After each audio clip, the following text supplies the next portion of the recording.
Merci de nous choisir pour vous informer. Madame, Monsieur, voici le sommaire. À la une ce soir, il y aura eu plus de peur que de mal. Moïse Katumbi et Félix Tshisekedi restent dans la course pour la présidentielle de décembre 2023. La Cour constitutionnelle a ainsi rejeté la requête de Seth Kikouni contre Félix Tshisekedi. En revanche, la Cour déclare recevable mais non fondée la requête de Noël Tchani contre Moïse Katumbi.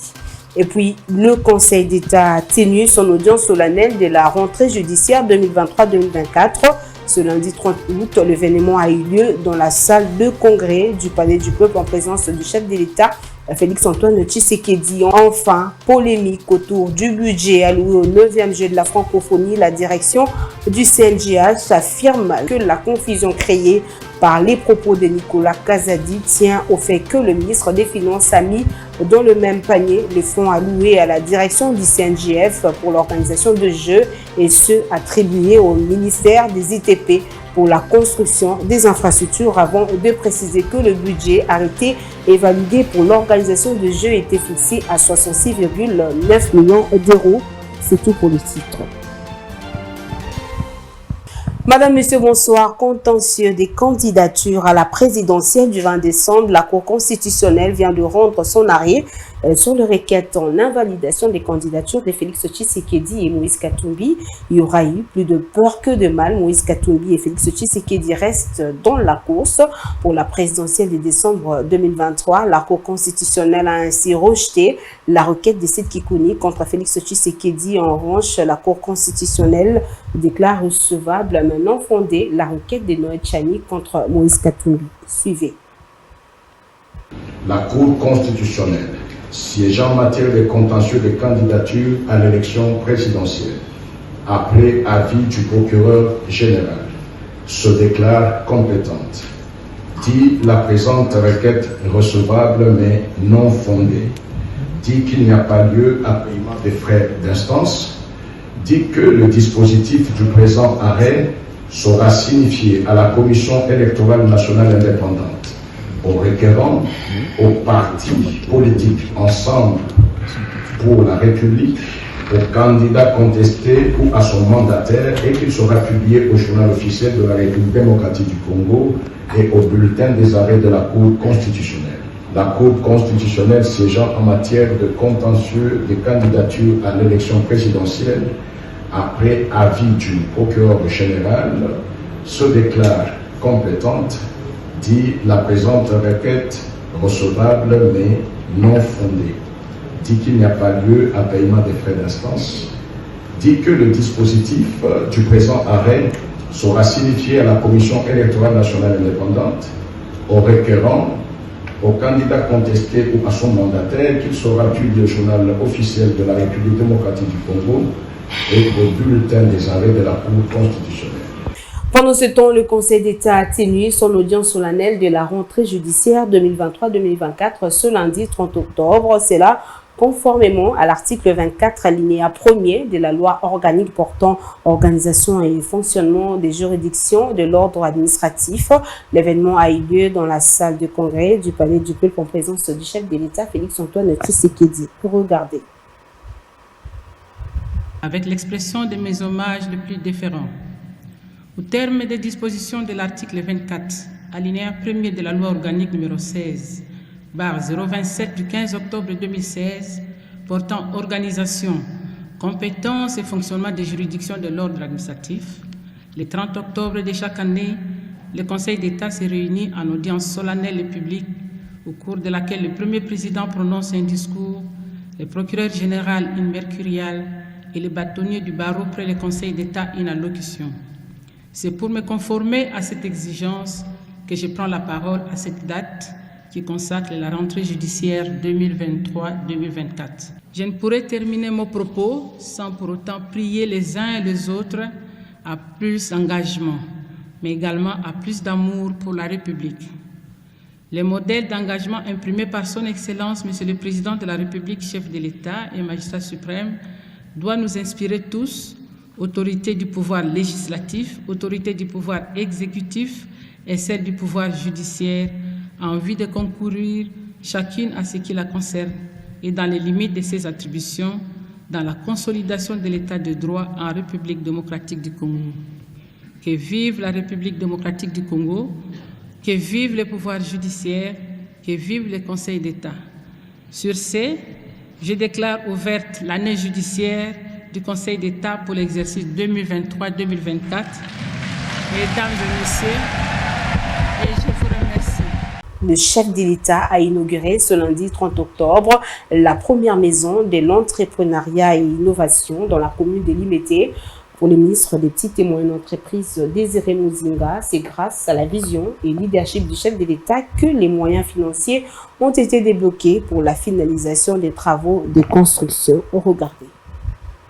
La problématique du développement de l'entrepreneuriat national fait partie des priorités du président de la République, chef de l'État, son Excellence Félix Antoine Tshisekedi Tshilombo, qui dans son discours d'investiture avait dit, je cite, « Nous devons renforcer et augmenter la productivité de notre secteur privé, encourager l'entrepreneuriat par le Congolais, mobiliser nos efforts dans des secteurs à forte valeur ajoutée et créateurs d'emplois pour la jeunesse de notre pays, particulièrement l'agriculture, les nouvelles technologies, l'innovation, les industries de transformation et la protection de l'environnement.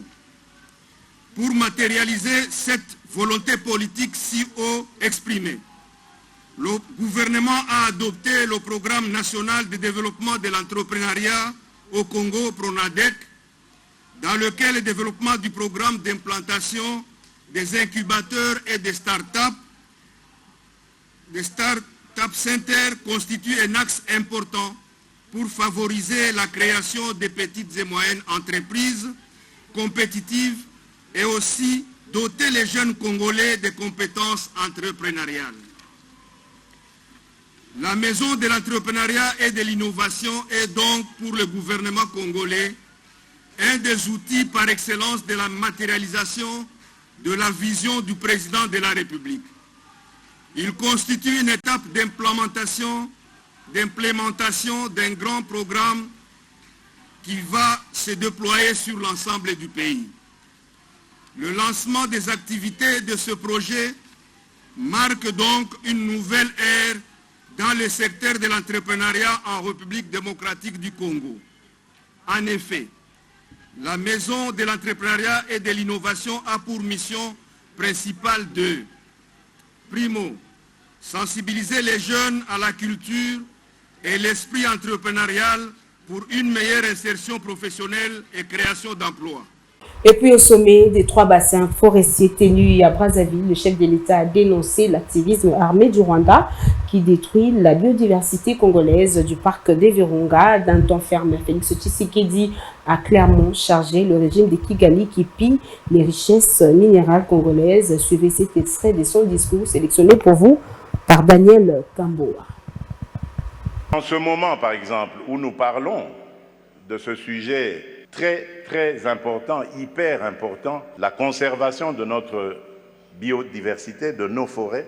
Il se passe actuellement dans le parc de Virunga une des réserves naturelles les plus importantes au monde en forêt et en biodiversité, un activisme armé qui met à mal cet écosystème, qui le détruit. Et cela n'a pas été décidé à Washington, à Paris, à Bruxelles ou à Londres. Ça a été décidé en Afrique, et plus précisément à Kigali. C'est l'œuvre d'un frère africain. C'est pour vous dire que nous devons bannir des fléaux tels que le tribalisme, la haine de l'autre. Et c'est là, je crois, que nous pourrions parler d'abattre nos barrières, d'effacer les tarifs douaniers, etc. Tout simplement parce que malgré nos engagements, rappelez-vous, à l'Union africaine, l'horizon 2020 était l'objectif pour faire taire les armes en Afrique. C'est devenu une chimère. Et nous ne nous en offusquons pas. Nous ne condamnons pas. Et tant que ce sera comme ça, il faudra oublier toutes les bonnes initiatives telles que celles préconisées par le président Ruto.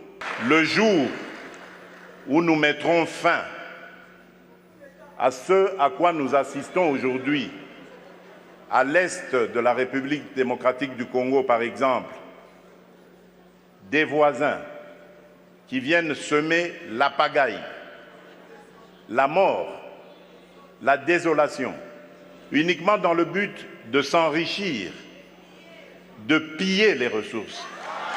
Le jour où nous mettrons fin à ce genre de comportement, alors oui, là nous aurons compris. Parce que je suis désolé, en tant que président de la République démocratique du Congo et face à ce genre de choses, je ne suis pas tenté de construire des ponts, mais plutôt des murs pour sécuriser ma population. Et le discours du chef de l'État au sommet des 3 bassins forestiers tenus à Brazzaville a été diversement commenté dans les états-majors politiques de la République démocratique du Congo. On écoute tour à tour Pascal Owandje, membre de l'Union sacrée, et Prince Sepengue de la coalition Lamuka. Ils sont au micro de Maria Maba. Les réactions tombent de partout après le discours du chef de l'État Félix Tshisekedi à Brazzaville, où il a participé au sommet des 3 bassins forestiers. Pascal Owandje, analyste politique et membre de l'Union sacrée, a applaudi le courage du chef de l'État et estime que la construction d'un mur entre la RDC et le Rwanda serait un grand pas vers la solution. Ça ne m'a pas surpris, c'est dans les habitudes du chef de l'État. Nous devons le dire ici que depuis qu'il est à la tête du pays, il a fait l'exception pour dénoncer effectivement les velléités rwandaises sur la République démocratique du Congo. Un comportement que nous devons encourager parce que dans le passé, on n'avait pas un président qui pouvait citer clairement, nommément le Rwanda et son président, Paul Kagame, qui est son collègue comme chef de l'État. Il le fait de temps en temps et il a fait une fois de plus en Brazzaville parce qu'on ne peut pas avoir un frère, n'est-ce pas, qui à chaque fois, il vous appelle frère, mais il a un couteau derrière. Alors ce n'est pas normal, et donc lui estime qu'on peut construire des murs. La construction des murs, nous ne ferons pas l'exception. Plusieurs pays à travers le monde les font lorsqu'on comprend qu'avec le voisin, les intérêts ne sont pas correctement garantis. De son côté, Prince Sepengue, lui, membre de la Lamuka, estime que ce discours n'était qu'un énième coup d'épée dans l'eau, que la solution contre cette agression n'est pas la construction d'un mur, mais imposer le respect entre les 2 pays. Pour la Lamuka et pour la DD Congo, la construction de murs n'est pas une solution. Long de 10 mètres ou 100 mètres, 20 mètres de hauteur, 1 mètre d'épaisseur, mur ou pas mur, si le Rwanda décide d'entrer au Congo, il le fera. Il va soit le contourner, soit l'escalader, soit le bombarder. Le véritable mur qu'il faut construire entre nous et le Rwanda, c'est d'avoir une armée forte, une armée dissuasive, une armée organisée et surtout avoir un commandant en chef qui inspire le respect aux autres. Par ailleurs, le chef de l'État avait également dénoncé et condamné l'activisme armé du Rwanda qui détruit la biodiversité congolaise du parc Virunga. Félix Tshisekedi a indexé ouvertement Kigali qui pille les richesses minérales congolaises. On va parler sécurité après d'intenses combats opposant les patriotes Wazalendo aux rebelles du 23. Plusieurs déplacés de guerre passent la nuit à la Belle Étoile. Ils sollicitent ainsi un appui du gouvernement à travers ce notable de Rutshuru qui est joint au téléphone par Déborah Ouamba. Sécuritaire dans les territoires de Rutshuru est caractérisé aujourd'hui, nous sommes fin octobre 2023, par 3 choses. La situation des déplacés de guerre qui ont fui les atrocités entre les M23 et les Wazalendo. Ici, nous signalons que ça fait plus de 15 jours que les intenses combats ont recommencé entre les Wazalendo et les M23 RDF. Ici, nous sommes en territoire de Rutshuru et à Kibumba. Et nous signalons que plus de 150 000 déplacés de guerre sont signalés précisément à Kibirizi, Kanyabayonga, Kashalira, Nyanzale, Mweso, Mirangi, Birundule et Lusoa. Ils ont fui dans les groupements de Bambo, Tongo, Bishusha et une partie de Gihondo. Et nous signalons que ces déplacés n'ont rien à manger. Ils passent la nuit dans de mauvaises conditions, dans des écoles, dans des églises et sous la Belle Étoile. Et nous signalons que ces affrontements qui ont recommencé encore une fois ont fait le déplacement de ces populations qui nécessitent l'accompagnement du gouvernement de Kinshasa. Et de deux, nous signalons que À Vichumbi, il y a eu une ouragan qui a été accompagnée par Eva Viola et une forte pluie qui a emporté plus de 350 maisons. Pour dire, plusieurs personnes de Vichumbi, ici nous sommes sur le lac Édouard, passent la nuit sous la belle étoile, leurs maisons emportées par cet ouragan.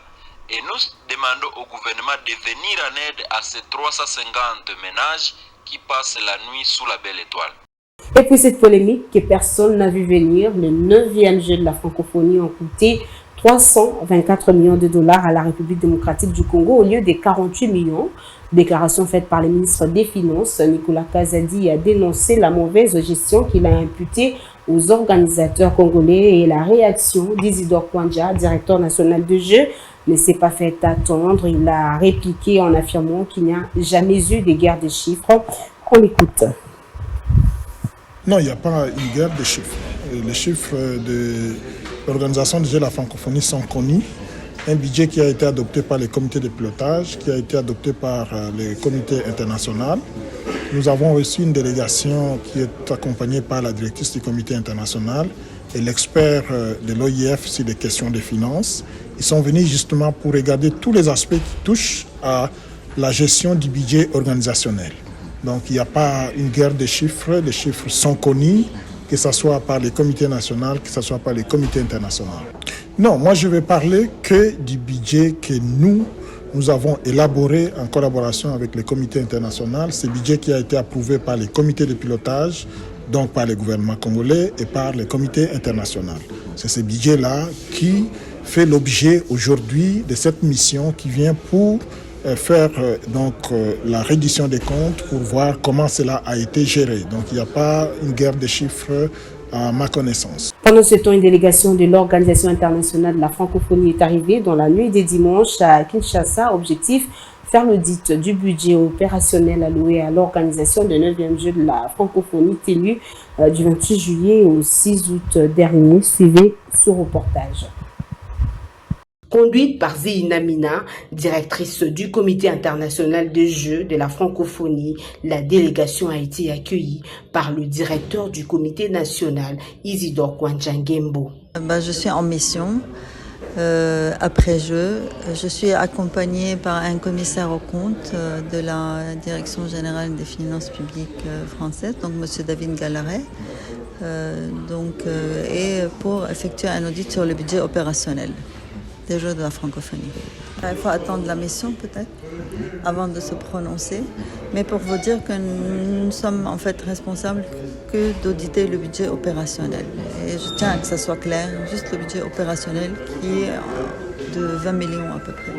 Répondant à la question sur la gestion du budget de 9e jeu de la francophonie, le directeur du CNJF, Isidore Kwanja, précise qu'il n'y a jamais eu de guerre des chiffres. Rappelons qu'après la tenue de jeu, le comité national travaille actuellement sur la production des rapports et des états financiers et boucler le projet comme le stipule le cahier des charges.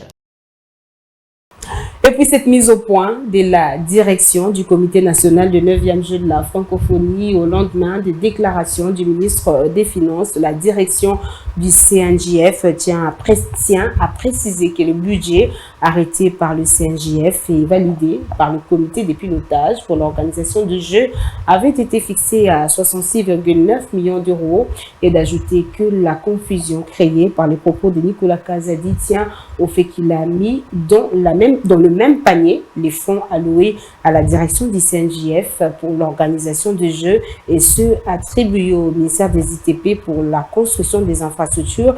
Les détails avec Deborah Wamba. Communiqué de presse, mise au point à la suite des déclarations du ministre des Finances. La direction du Comité national des Jeux de la francophonie a été profondément surpris et très étonné des affirmations du ministre des Finances Nicolas Kazadi lors d'une conférence de presse tenue le week-end à Kinshasa. L'étonnement est d'autant plus grand que le ministre des Finances est non seulement membre, mais aussi vice-président du comité de pilotage des Jeux de la francophonie. En tant que tel, il est parfaitement au courant du budget alloué à l'organisation des Jeux qui est différent de celui réservé aux infrastructures. Ce budget a été élaboré en collaboration avec le Comité international des Jeux de la francophonie, adopté par le gouvernement congolais à travers les comités de pilotage des Jeux, en présence du ministre des Finances, ensuite adopté par le Conseil permanent de la francophonie. À l'intention de l'opinion nationale et internationale, la direction du Comité national des Jeux tient à apporter des précisions suivantes. Le budget arrêté par le Comité national des Jeux de la francophonie et validé par les comités de pilotage pour l'organisation des Jeux était fixé à 66,9 millions d'euros. Celui-ci a été approuvé comme tel par l'Organisation internationale de la francophonie, OIF. Il est nécessaire de souligner que la gestion des dépenses du Comité national des Jeux de la francophonie a été accompagnée par la brigade financière de l'Inspection générale des finances, IGF, affectée au Comité national des Jeux depuis le 24 janvier 2022 jusqu'à ce jour et qui a par ailleurs rendu son rapport à ces propos lors d'une communication conjointe faite par l'inspecteur général des finances, chef des services Jules Alingueté et le directeur national des Jeux de la francophonie, Isidore Kwanja. La confusion créée par le propos du ministre des Finances tient au fait qu'il a mis dans le même panier les fonds alloués à la direction du Comité national des Jeux pour l'organisation des Jeux et ceux attribués au ministère des ITP pour la construction des infrastructures. Ces derniers volets du budget ne relèvent aucunement de la direction du Comité national des Jeux, mais bien du ministère des ITP et de celui des Finances qui avait la responsabilité de la construction, de la réhabilitation et d'aménagement des infrastructures. Ces deux ministres peuvent donc mieux que la direction du Comité national des Jeux de la francophonie expliquer l'affectation des 324 millions de dollars que le ministre Kazadi aurait déboursé pour le jeu.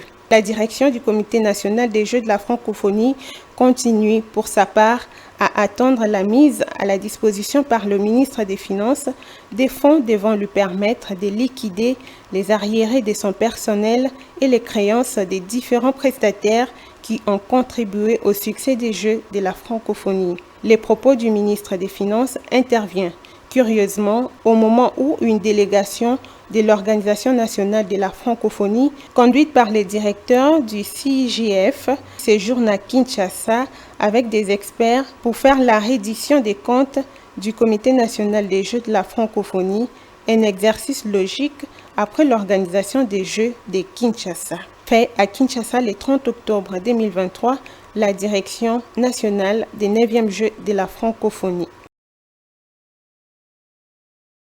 On va se rendre à la CENI. Processus électoral, la CENI a lancé ce week-end le niveau 2 de la cascade de formation des membres des bureaux de vote et dépouillement ainsi que ceux des centres locaux des compilations de résultats. C'était à l'amphithéâtre de l'université William Booth. Regardez.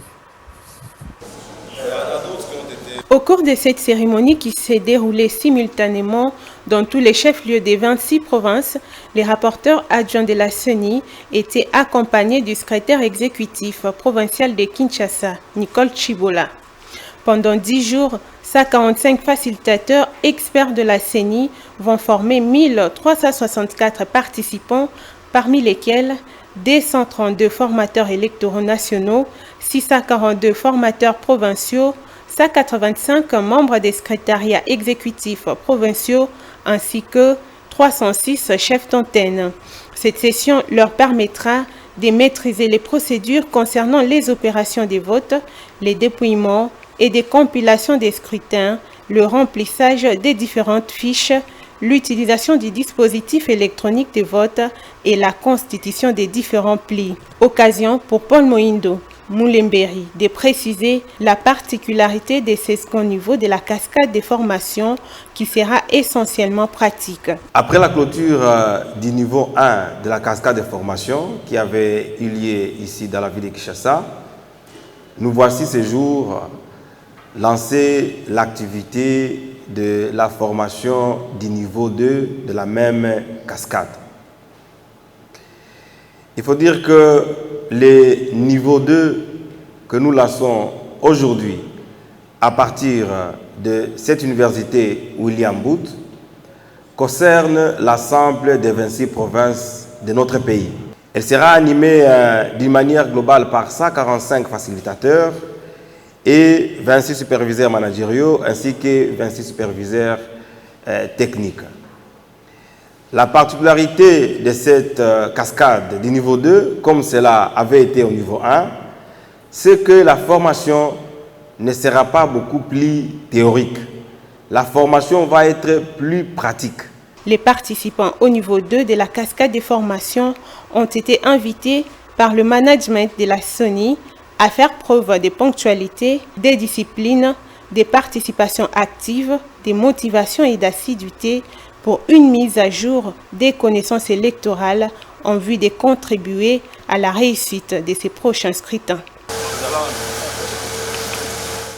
Dans la reste d'actualité, Sodimico, une entreprise du portefeuille de l'État transformée en vache laitière de plusieurs acteurs politiques du pays, traverse une période difficile. Au traitement inhumain des agents et travailleurs s'ajoute l'impaiement des salaires de plusieurs mois, y compris le retraité qui éprouve des difficultés énormes à tenir le coût de la vie et assurer la survie de leur progéniture. Plusieurs cas de décès sont enregistrés suite à cette situation intenable. Les détails dans ce dossier signé Daniel Kamboa. 2 mois et demi après leur nomination par le président de la République Félix Antoine Tshisekedi Tshilombo au conseil d'administration, la Société de développement industriel et minier du Congo, Sodimico en sigle, avec en sa tête le professeur Jean-Jacques Porosi Sadiki, les administrateurs ont effectué leur premier descente d'enquête d'évaluation des activités et des partenariats de la Sodimico à Moussochi, Kimpe et Sam en date du 22, 23 et 24 octobre 2023. Un constat amer mais relevable pour l'équipe forte mise en place par le président République. Nous avons d'abord fait le constat de la situation générale dans laquelle se trouve la Sodimico. Eh bien, en termes de constat, il y a lieu de dire que la Sodimico est une entreprise qui présente beaucoup de problèmes, mais aussi beaucoup d'opportunités. Je vais y revenir. Beaucoup de problèmes en ce sens que nous avons trouvé une entreprise qui est terriblement affectée par des dettes, plus de 200 millions de dollars américains de dettes à payer. Nous avons trouvé une entreprise qui accuse plus de 180 mois de salaire impayé. Nous avons trouvé une entreprise qui compte 15 personnes qui décèdent chaque fin du mois, c'est-à-dire les membres du personnel meurent des causes du non-paiement de salaire, du cause de misère, du cause de manque de quoi manger, alors que c'est une entreprise minière. C'est dire la tragédie. Une équipe costaud, composée des expérimentés, pense premièrement à arrêter l'hémorragie qui traverse cette société depuis plusieurs décennies. Les défis sont énormes, comme je viens de le dire, mais je suis ravi du fait que nous avons d'abord un conseil d'administration, un comité de gestion composé des hommes très très qualifiés. Et encore une fois, hommage et honneur et remerciements au président de la République, chef de l'État, qui nous a mis à la tête de cette structure. Nous commencerons par quoi? La première chose, c'est d'abord d'arrêter l'hémorragie. Il y a des personnes, comme je l'ai dit, 15 personnes meurent par mois du fait de la misère, du fait de la mégestion qui a caractérisé cette structure et l'ensemble du secteur minier en général au Congo. Eh bien, la première chose, c'est que le peu de moyens qu'a mobilisé, qui est en train de mobiliser la Sodimico, va d'abord servir de la semaine prochaine à mettre en place une cantine alimentaire qui permettra à nos populations, à nos travailleurs, nous en avons environ 600, de pouvoir avoir de quoi manger. Avec la priorité de relever la vie de ces travailleurs, le professeur Jean-Jacques Porosi Sadiki fixe un conseil d'administration la semaine prochaine à Kinshasa pour revoir les différents contrats de la Sodimico. Eh bien, la population doit s'y retrouver. Donc, notre priorité, prochainement, nous avons urgemment fixé un conseil d'administration qui va se tenir à Kinshasa la semaine prochaine. En urgence, nous allons effectivement créer une petite commission interne composée des experts du ministère de Mines, des experts du conseil d'administration et du comité de gestion, des juristes patentés qui vont devoir aider à revoir tous ces contrats et à détecter des failles, lesquelles failles nous permettront soit de renégocier ces contrats, de les rediscuter, de les renégocier et de les arrêter ou de les amener à concurrence s'il le faut. Après plusieurs années de souffrance, Enfin, les agents de la Société de développement industriel et minier du Congo, Sodimico en sigle, doivent souffler un nouveau vent grâce au leadership du professeur Jean-Jacques Pourouzi Sadiki et son équipe. Et puis cette nouvelle pour terminer, le directeur général de la DGRK a annoncé ce week-end la campagne du recouvrement forcé de la vignette 2021, 2022, 2023 sur toute l'étendue de la ville de Kinshasa. Cette campagne a été lancée à la place Victoire, occasion pour Eddy Fumumpoko, DG de la DGRK, de rappeler que la régie financière de la ville de Kinshasa avait accordé un moratoire aux propriétaires des véhicules afin de se mettre en règle. Ce journal est terminé, place au rappel des titres. Il y aura eu plus de peur que de mal. Moïse Katumbi et Félix Tshisekedi restent dans la course pour la présidentielle de décembre 2023. La Cour constitutionnelle a ainsi rejeté la requête de Sekikouni contre Félix Tshisekedi. En revanche, la Cour déclare recevable, mais non fondée, la requête de Noël Tchani contre Moïse Katumbi. Et puis, le Conseil d'État a tenu son audience solennelle de la rentrée judiciaire 2023-2024 ce lundi 30 août. L'événement a eu lieu dans la salle de congrès du Palais du Peuple en présence du chef de l'État Félix Antoine Tshisekedi. Enfin, polémique autour du budget alloué au 9e jeu de la francophonie. La direction du CNJF affirme que la confusion créée par les propos de Nicolas Kazadi tient au fait que le ministre des Finances a mis dans le même panier les fonds alloués à la direction du CNJF pour l'organisation des Jeux et ceux attribués au ministère des ITP pour la construction des infrastructures avant de préciser que le budget arrêté et validé pour l'organisation des Jeux était fixé à 66,9 millions d'euros. Ce journal est terminé. Au nom de toute l'équipe rédactionnelle qui a concouru à son élaboration, je vous dis merci de l'avoir reçu chez vous. Un journal que vous pouvez également suivre en intégralité sur notre chaîne YouTube. Au revoir.